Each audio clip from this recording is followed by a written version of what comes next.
আজকে আমি বলতে বাধ্য হচ্ছি, যারা হিন্দু ধর্ম নিয়ে আমাকে ব্যঙ্গ করছেন তাদের উত্তর দেওয়ার জন্য। আমি যে বাড়িটায় থাকি ভোরবেলা থেকে, মানে ছোটবেলা থেকে, সেই বাড়িটায় মন্দির, একটা শিব মন্দির, সেই দেওয়ালে যেখানে আমি মাথা রেখে ঘুমাই। কাজে তোমাদের কারো কিছু করবার ক্ষমতা আমাকে নেই।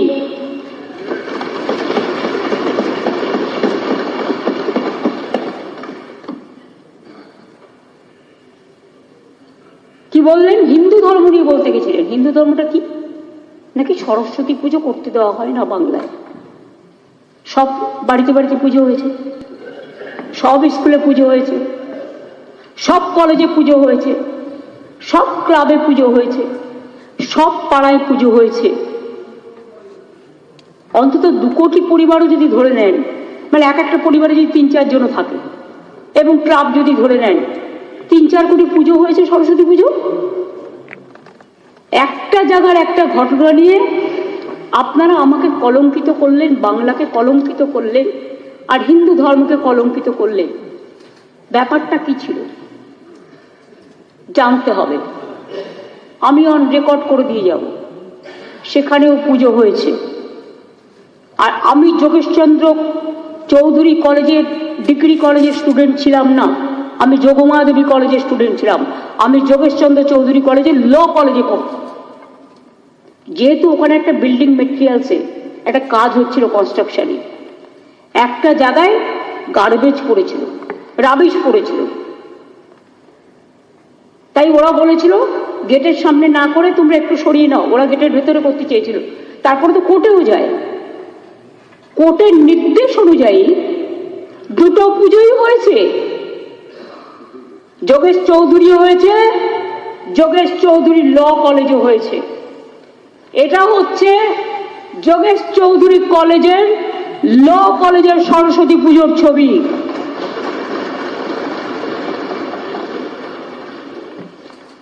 আর এটা হচ্ছে যোগেশচন্দ্র চৌধুরী কলেজের ছবি সরস্বতী পুজোর।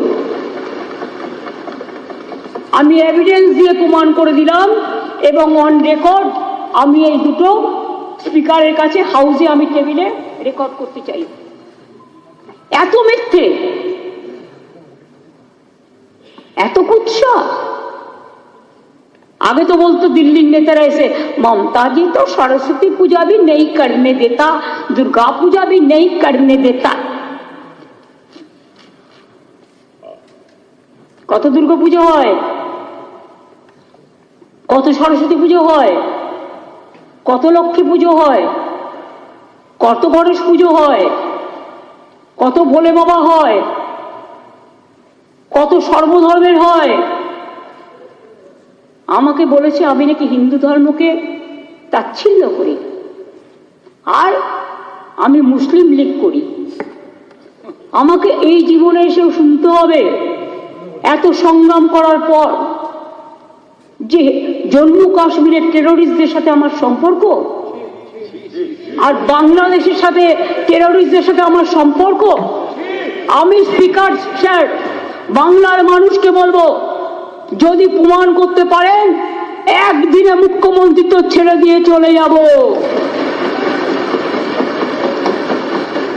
কিন্তু আপনি মুখের ভাষায়, আপনি বিরোধী দল নেতা হিসাবে যে অ্যালিগেশন করেছেন, আমি প্রধানমন্ত্রীকে চিঠি দিয়ে জানাবো এ কথা আপনি বলতে পারেন কিনা। আর যদি আমি টেরোরিস্ট হই, প্রধানমন্ত্রী আমাকে জানাবেন।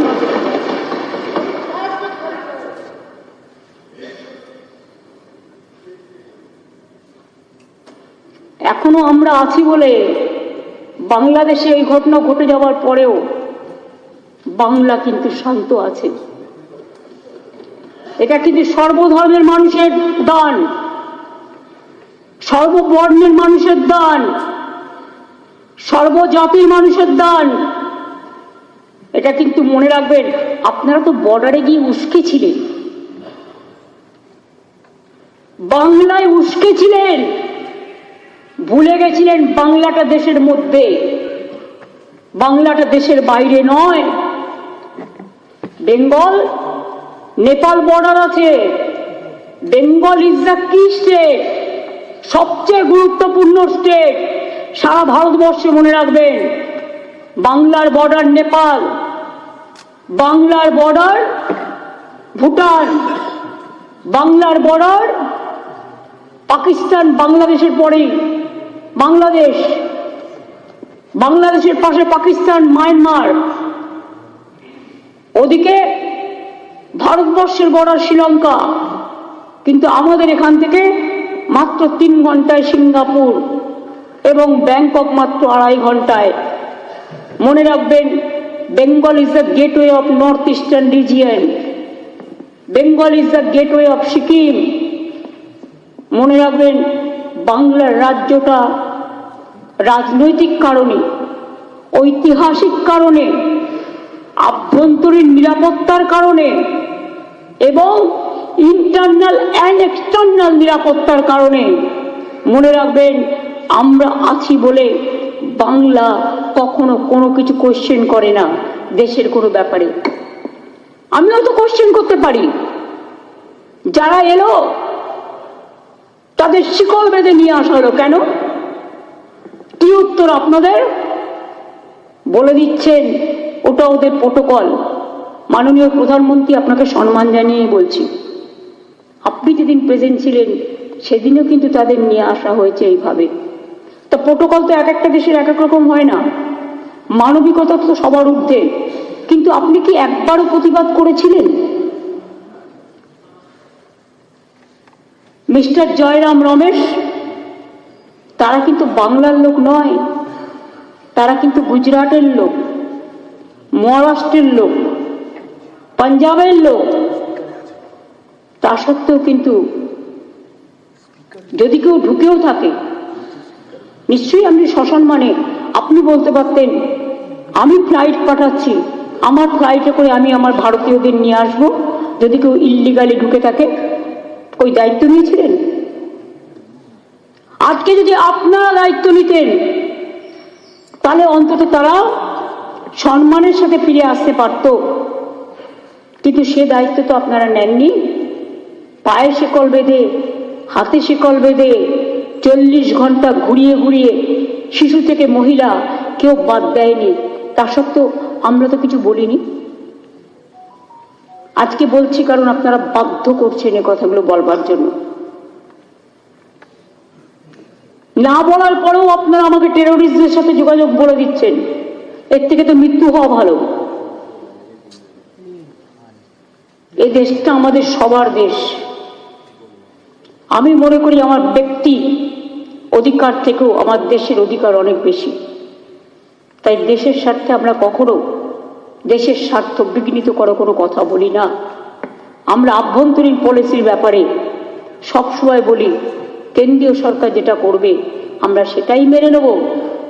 মনে রাখবেন, তাই বাংলা ভালো থাকে। আর বাংলা ভালো থাকলে অন্যান্যরাও ভালো থাকে। আমরা তো ওয়েলকাম করছি সীমান্তবর্তী ব্যাপার নিয়ে যে মিটিং করছেন আপনারা দুজনে, আমরা খুশি।